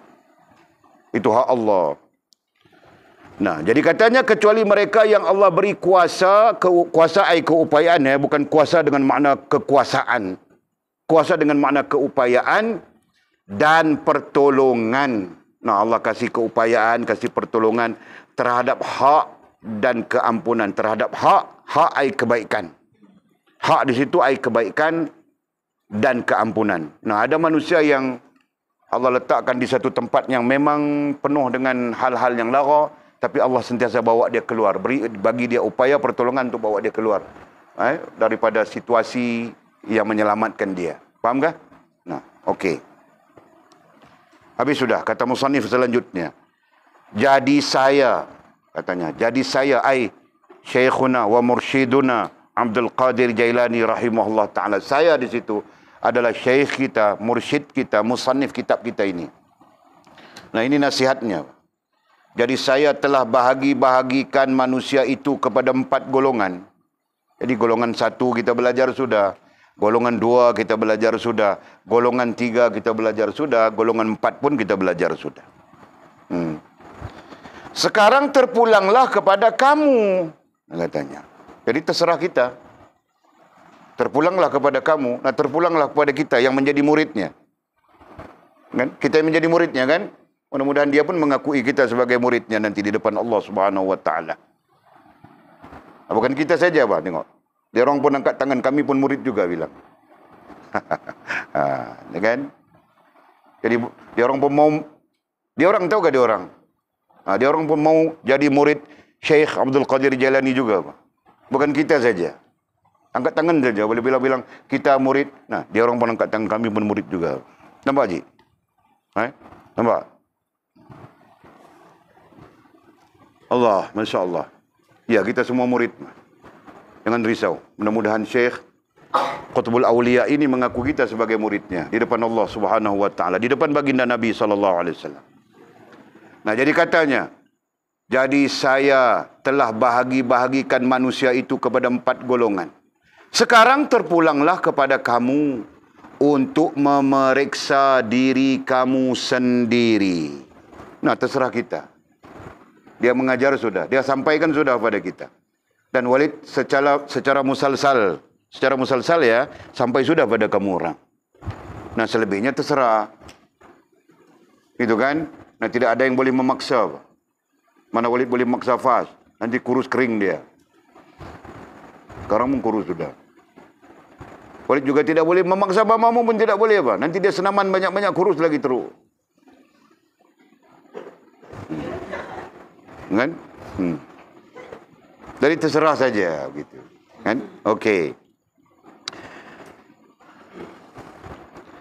Jika kamu mempunyai fikiran, katanya. Jika kamu mempunyai fikiran, nah, disebut fikiran saja. Fikiran datang dari mana? Datang dari akal. Kemudian fikiran. Kemudian pandangan. Nah, artinya jika kau punya akal, kau akan punya fikiran, berarti kau punya pandangan. Nah, itu maksudnya. Dan selamatkanlah diri kamu. Yang penting adalah selamatkanlah diri kamu. Jadi ayat ini tertuju khusus kepada Walid sebagai muridnya. Secara musalsal. Kamu orang baru saja menerimanya. Nah, lebih-lebih lagi diri Walid. Dan selamatkanlah diri kamu. Kamu di situ pertama-tamanya adalah Walid. Dan kemudian baru kamu orang semua. Faham tak? Selamatkanlah diri kamu. Kenapa perlu selamatkan diri kita? Nah, kalau di dunia rusak kita, hubungan dengan Allah, hubungan dengan agama, hubungan dengan diri kita, dia menyebabkan kita nanti di akhirat sengsara. Apalagi di akhirat itu tidak ada manfaat segala apapun yang kau miliki di dunia ini. Kau punyai harta benda yang banyak kah? Kaya raya kah? Apakah? Semua itu tidak memberi manfaat apapun. di depan Allah Subhanahu wa taala, melainkan hubunganmu yang baik dengan Allah, dengan agama, dengan dirimu sendiri di dunia yang terbawanya, yang dibawanya sampai di hari akhirat kelak. Kan? Di dunia ini kita jahat-jahat saja. Macam mana mau bawa sampai depan Allah Subhanahu wa taala yang jahat itu? Di dunia ini kita main-main saja. Macam mana mau bawa main-main itu di depan Allah Subhanahu wa taala? Itu yang perlu kita fikirkan. Jadi katanya, dan selamatkanlah diri kamu jika kamu ingin keselamatan di dunia dan di akhirat.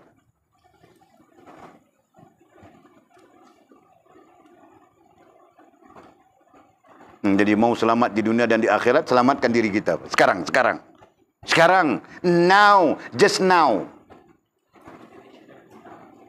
Jadi bukan ditunggu-tunggu setahun lagi, 2 tahun lagi, 3 tahun lagi. Nah, walaupun terasa terlambat sudah. Baru sekarang mau jadi bagus, itu pun belum bagus lagi. Marah-marah saja kamu orang selalu.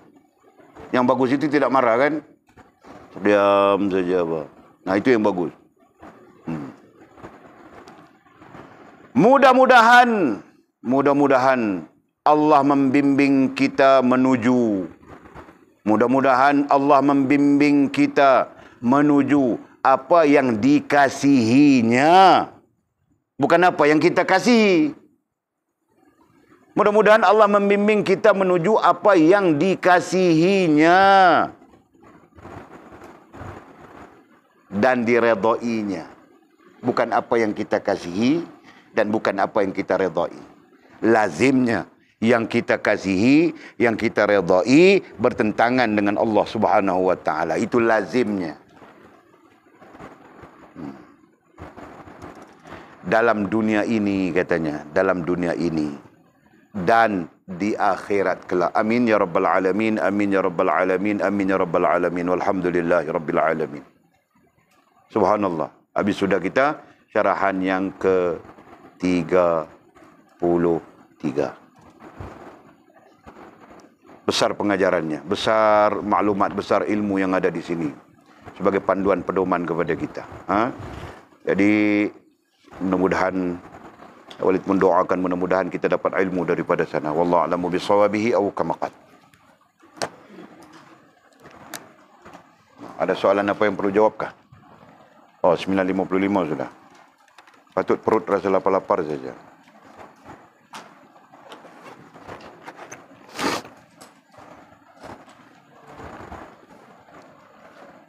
Tidak. Habis. Wah, sila angkat tangan dulu, Pak. Belum boleh baca doa lagi, dia angkat tangan sudah. Sila paling advance. Bagus. Habis. Tidak. Bismillahirrahmanirrahim. Alhamdulillahirabbil alamin. Wassalatu wassalamu ala asyrafil mursalin sayyidina wa maulana Muhammad wa ala alihi wa sahbihi ajma'in. Allahumma iftah lana futuhal arifin warzuqna fahman nabiyyin waj'alna min ibadikas salihin. اللهم اهدنا الصراط المستقيم صراط الذين انعم الله من النبيين والصديقين والشهداء والصالحين. اللهم ربنا افتح بيننا وبين قومنا بالحق وأنت خير الفاتحين. اللهم أعنا على ذكرك وشكرك وحسن عبادتك. اللهم فقهنا في الدين وعلمنا التأويل. اللهم فقهنا في الدين وعلمنا التأويل. اللهم فقهنا في الدين وعلمنا التأويل. وصلى الله على سيدنا محمد وعلى آله وصحبه وبارك وسلم. والحمد لله رب العالمين. تقبل الله منا ومنكم. أقم الصلاة.